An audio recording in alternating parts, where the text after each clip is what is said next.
What if you could turn $50,000 into zero before lunch? This is your life as a day trader, chained to 4 monitors as the market turns against every position you own. Your entire savings account bleeding out in real time with no way to look away. Here's what it really looks like. 9:28 a.m. You wire $50,000 into the account, and the number just sits there on the screen. Clean, round, real. Your hands are steady. Your coffee is still too hot to drink. You cue the first position before the opening bell even rings. One ticker, one size, one number you've rehearsed in your head since 4 a.m. This is the trade that proves you belong here. What you don't know yet, what no one tells you on the good days, is how fast $50,000 can turn into a number with a minus sign in front of it. Not by lunch, not in a week, in the time it takes to refill a coffee cup. Right now, though, you feel it settle over you, that particular calm that comes from believing you're in control. The account is funded. The position is live. The math in your head says this can only go one way. To understand how you got here, sitting alone at 9:28 in the morning with your whole net worth compressed into a blinking green number, you have to go back to the moment you decided a screen and a login were all you needed to become someone else. The bell rings at 9:30 and you are already there, 10 fingers on the keys, the answer to that question waiting one candle away. You did not go back. There was no time to go back. The market does not pause for your memories. At 9:31, the first trade fires.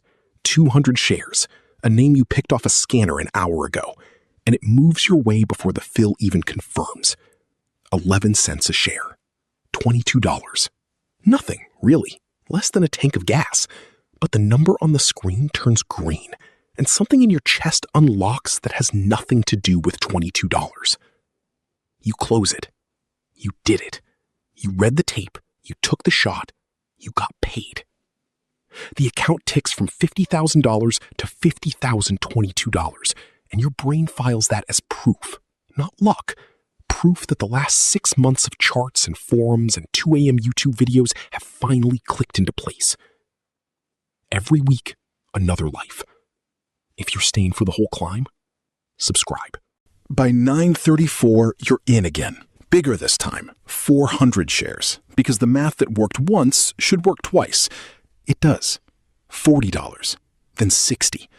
Each win takes less thought than the last, because thought is what cost you money in the paper account, and instinct is what's making you rich, right now, this morning, in real time.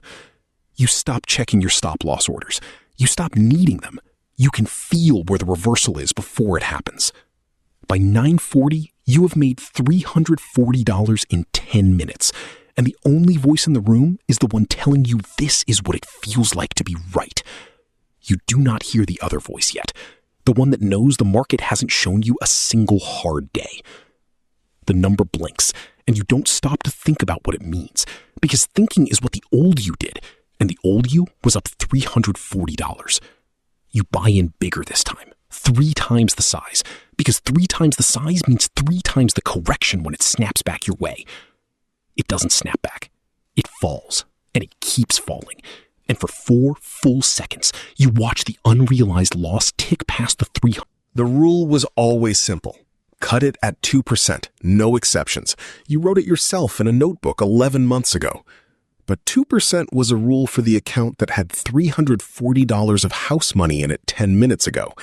And this account has none. And the position is still open, and closing it now means admitting the number is real. So you don't close it. You add to it instead. Because the math that got you here says the price is now even more likely to reverse than it was a floor higher. And averaging down has a name that sounds like strategy instead of what it actually is. By 10:04, you've put another $4,000 behind a trade that was supposed to cost you $40 to be wrong about. The position size on your screen no longer resembles anything you rehearsed. Somewhere behind the numbers, a stop-loss order still exists, unused, exactly where you left it. And you are about to find out what happens to a trader who stops trading and starts chasing. The notification sits in the corner of your screen for 6 seconds before you actually read it. Margin call. $18,400 due by 2 p.m. ET, or positions will be liquidated at market. You have 3 hours and 56 minutes. You minimize it instead of answering it, because answering it means admitting the account has crossed a line that used to be theoretical, and because the trade is still open, which in your head still means the trade can still be right. You don't have $18,400. You have $6,200 in a savings account you told yourself was untouchable, and a credit line on a card you haven't used since a rent payment 2 years ago. The math takes 4 seconds and lands on a number that isn't close. So you do the only thing that feels like action instead of surrender. You refresh the position instead of the bank app. At 10:22, the stock ticks against you again, down another 11 cents. Small on paper, $1,100 on your size. Your buying power indicator turns from yellow to red.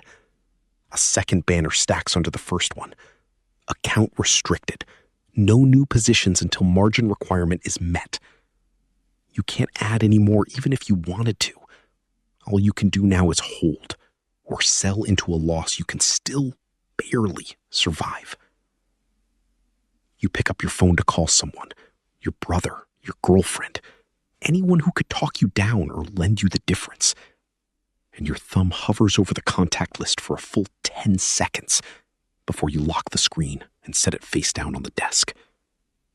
3 hours and 51 minutes left on the clock. The market doesn't know it's counting, and it isn't going to wait for you to be ready.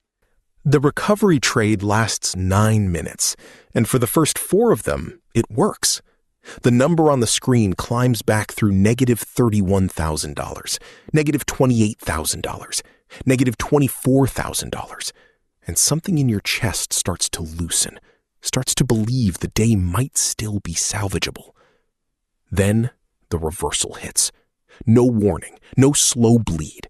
The price snaps back through your entry and keeps going.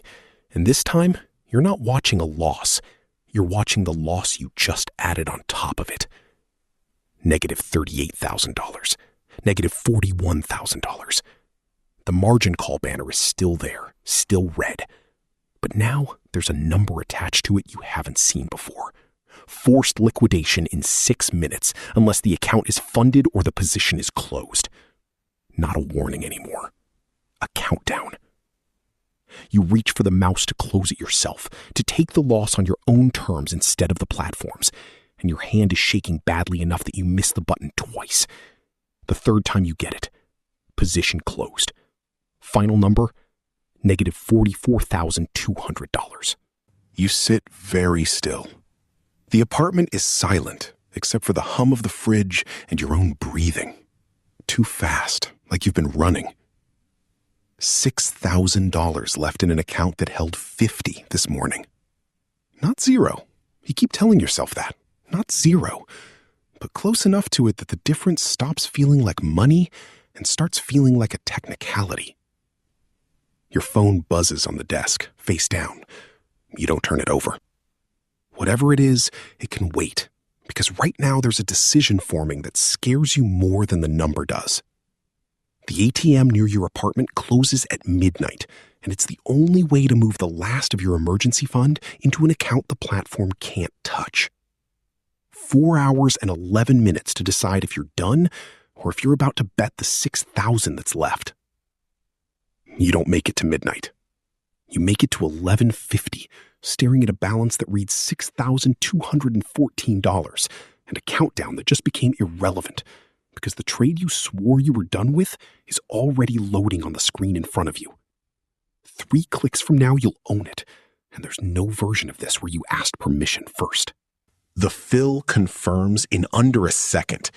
You watch the position light up green for 4 seconds, 4 real seconds where the account climbs back toward 40, back toward the version of you who still had a job to explain tonight. And then it doesn't reverse. It collapses the way water finds a drain. $6,214 becomes $3,800, becomes $900, while your finger hasn't moved off the mouse. then it's zero. Not close to zero. Zero. The platform doesn't even ask you to confirm the loss. It just updates the number and waits, like it's done this 1,000 times today, and yours isn't special. Your phone is still face down. You know now what's on it. Your wife, probably, asking if you're still coming home for lunch like you promised this morning, when $50,000 still existed. You have to turn it over. You have to answer in a voice that doesn't shake. You have to say a sentence you have never said out loud in your life, not as a joke, not as a hypothetical. I lost all of it. Not some of it. All of it. The kind of sentence that ends a version of your marriage where you're the reliable one, the careful one, the guy who does the math before he moves. Your thumb is already on the screen, over the button that flips it face up. You haven't pressed it yet. You press it. Because there was never a version of this morning where you didn't. 9:28 a.m. feels like a different man's memory now. The one who watched the number climb and told himself he was in control, that the exit was a decision he'd make on his own terms, calmly, at a number he'd already picked. That man didn't know the math was never his. The market doesn't negotiate with a plan you made before it moved. Your wife doesn't yell. That's almost worse.